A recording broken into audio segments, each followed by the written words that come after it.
ঠিক আছে, আমি একটা কবিতা বলছি।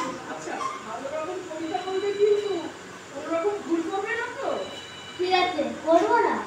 ভুল করবে না তো? না না, আমি চিন্তা করো না, আমি করবো না। ভুল একদম যেন না হয়, তাহলে কিন্তু দর্শকরা তোমাকে ধরে বেঁধে রাখবে, বুঝেছো তো? একদম ভুল করবে না, ভুল করা চলবে না কিন্তু। ঠিক আছে। আচ্ছা, ঠিক আছে, তাহলে বলো দেখি কবিতা। নমস্কার, আমি একটা কবিতা বলছি।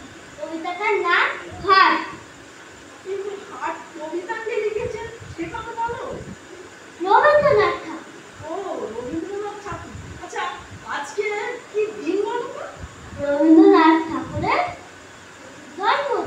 বাহ বাহ বাহ, খুব ভালো তো। আমি তো জানতাম না আজকে রবীন্দ্রনাথের জন্মদিন। তুমি তো আমাকে শিখিয়ে দিলে আজকে রবীন্দ্রনাথের জন্মদিন। তাহলে একটা কবিতাই বলে শোনাও। ঠিক আছে। কুমোর পাড়ায় গরুর গাড়ি,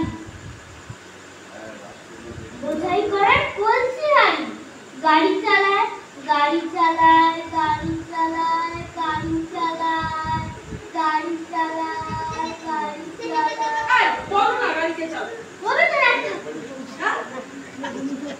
রবীন্দ্রনাথ ঠাকুর, এ কি সর্বনাশ! মারতে হয়, মারতে হয়। রবীন্দ্রনাথ ঠাকুর গাড়ি চালায়, মারবো না। কি বেয়াদব বলুন তো? হ্যাঁ, কিছু নেই, পড়া করবে না। সকালবেলা এতবার করে পড়ালাম যে বলো এটা বংশীপদ।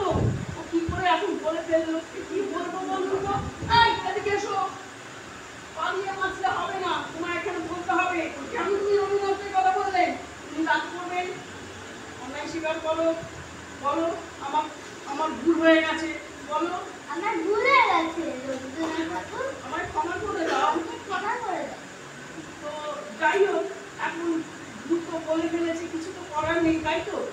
আসলে আমরা যতই ভুল করি, কোনো না কোনো জায়গায় হয়তো একটু ভালো আছে, একটু ঠিক আছে, যেটা হচ্ছে রবীন্দ্রনাথ ঠাকুরের কাছে আমরা যেন গাড়ির মতো চলতেই পারি।